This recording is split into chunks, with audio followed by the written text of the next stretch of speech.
Mini-episode 718 of the FDH Lounge is brought to you by Sportsology, delivering unconventional columns and webcasts about sports, TV, music, movies, and more. Follow them on the web at sportsology.com. The FDH Lounge. You want to schedule your life around it. A long time ago, on a gloomy, wet Cleveland spring night, two men stand alone amidst the late-night drizzle. Their voices echo across the vacant station parking lot as they debate the merits of the great American radio show that have been missing for far too long. On that night, an idea was born. That idea became the FDH Lounge.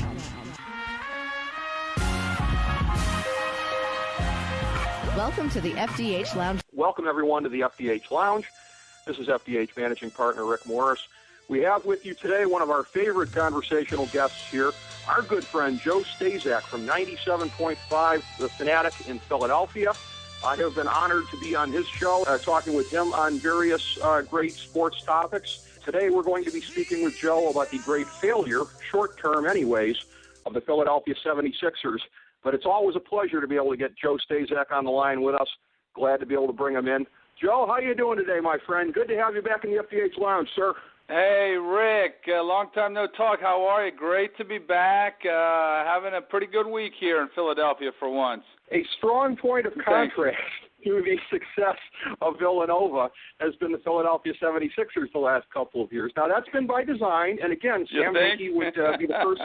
Well, yeah, he would say, look, we weren't trying to do anything in the short term, and by that standard, boy, did he succeed. But this is one of these things. I look at this, and again, this is one of these things where from afar I have a little bit of perspective on this because it seems to me the moment that everyone is trying to emulate is what my Cleveland Cavaliers did in 2003. You tank successfully. You have the crown jewel fall in your lap, LeBron James.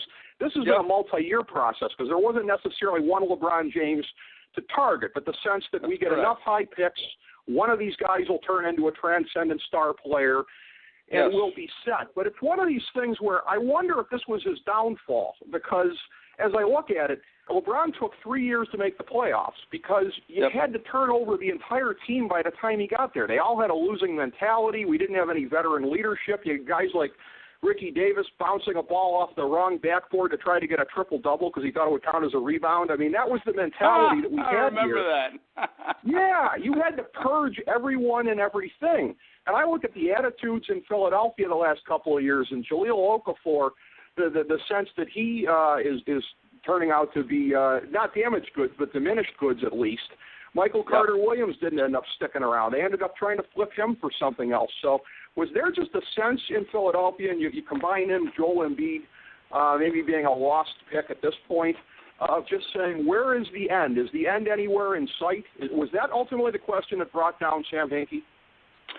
I think the thing that ultimately brought down Sam Hinkie, it's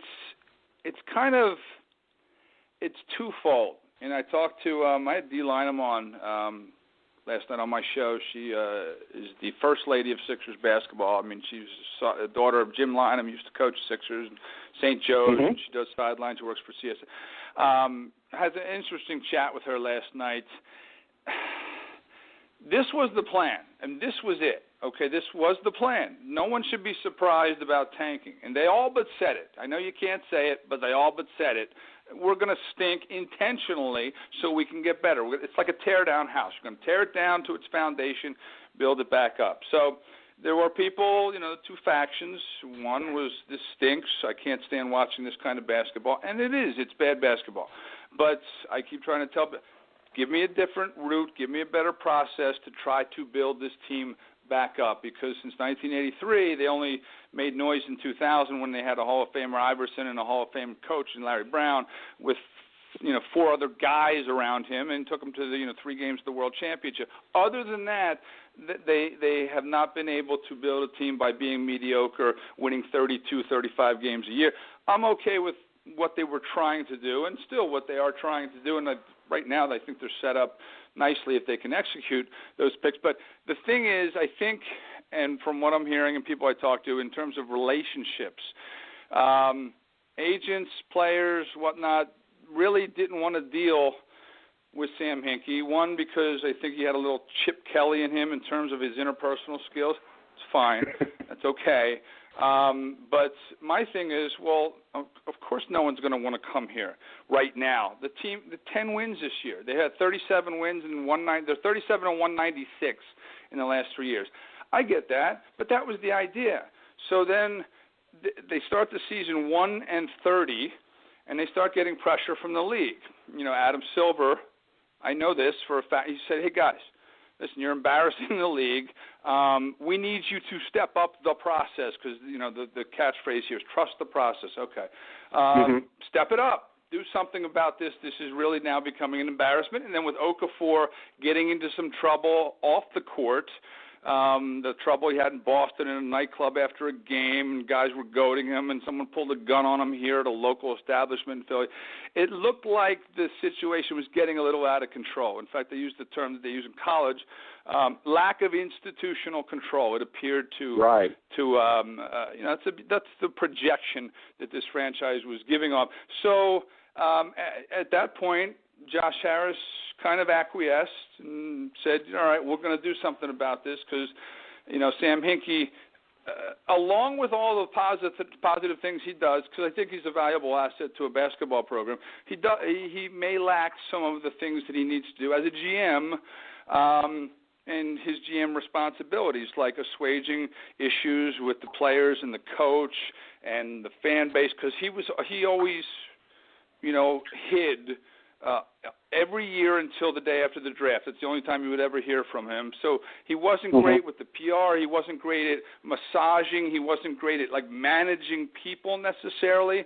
But his thing was to create a situation where the Sixers would be in position to draft highly in a few years in a row and create future potential. And that's what it was about. But at the end of the day, Josh Harris, I think, took heed and said, all right, we have to maybe bring other folks in who might be able to do the things that Sam Hinkie doesn't do. I don't think Josh Harris wanted Sam Hinkie out of here, but at the end of the day, I don't think there was a way to do it where you bring in some other people and Sam Hinkie, the GM, the sitting GM, is going to be okay with it because it's basically saying, well, we don't have complete faith in what you are doing. We're going to get you some help. And then the murmurs, spread throughout, the area about Jerry Colangelo might be bringing in his son Brian Colangelo, and Sam said, you know what, I'm out. So that's what happened. I think he certainly has he's bequeathed Brian Colangelo a lot to work with this year going forward. But I think Brian Colangelo is going to do what Sam Hinkie maybe did not do. He has good relationships around the league. People like to deal with him. He's got a good reputation. He was twice Executive of the Year. He will bring in, and this is what I think Sam Hinkie may have lacked, he will bring in some people, some players who not only will help these kids learn how to play at this level, but how to act, and conduct themselves. It's not just about throwing lottery picks on the floor and someday hoping, watering it and planting it and, putting it out in the sunshine, hoping it will grow. They still need to be kind of helped along the way, and I think maybe Sam Hinkie missed out on that. And to become NBA players and young men, these kids, they're kids. I mean, just because they're 6'9" and they've been, on TV for 10 years, they're kids. They're 19 years old. They're 20 years old. They are still young men doing stupid things off the court and stupid things on the court, and they need some help along the way. And I think Sam Hinkie lacked in that. But there was no way for it all to coexist. And so Sam said, you know what, it's time for me to fly. Well, Joe, a last question. Do you get the sense that it could be possible cynically in terms of whether it be any of the minority partners who may not have been happy about the way things were going, Jerry Colangelo, whatever, of feeling like, hey, a lot of the heavy lifting's already been done. What's the harm if he ends up having enough and saying, I'm gone now, because he's left us with a situation that, again, will be beneficial somewhat. Could there be any sense to that?